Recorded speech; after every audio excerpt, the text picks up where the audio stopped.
Examiner meeting में अपने विद्यालय की ओर से मैं तहे दिल से सर से स्वागत करता हूँ।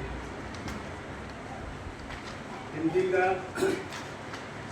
प्रश्न पत्र जचवाते समय हमें किन बातों की ओर ध्यान देना आवश्यक है, इस पर हम अभी चर्चा कर रहे हैं।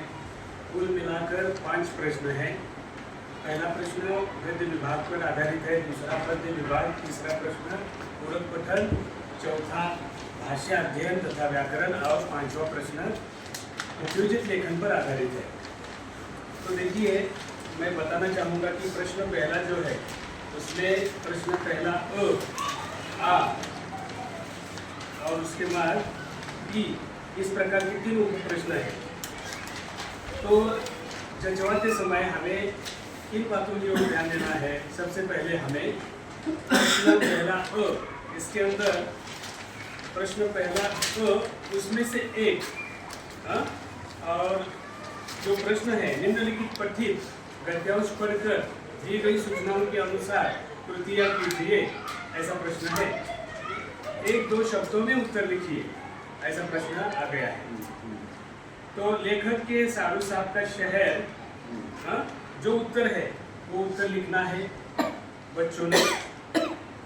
खास तौर पर यहाँ ये वाक्य भी लिखना चाहिए और वो शब्द भी लिखना चाहिए। जो शब्द या जो वाक्य आ गया है उसे रेखांकित करना जरूरी है। तो इसका ये 4 मुद्दे हैं। 4 मुद्दों के लिए 2 अंक है।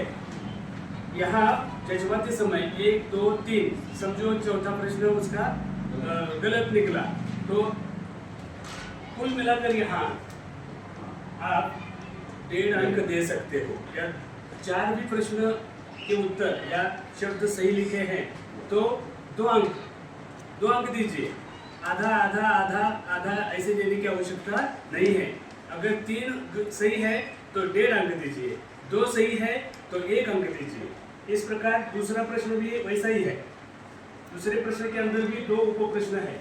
तीसरा प्रश्न उसके अंदर भी वैसा ही है।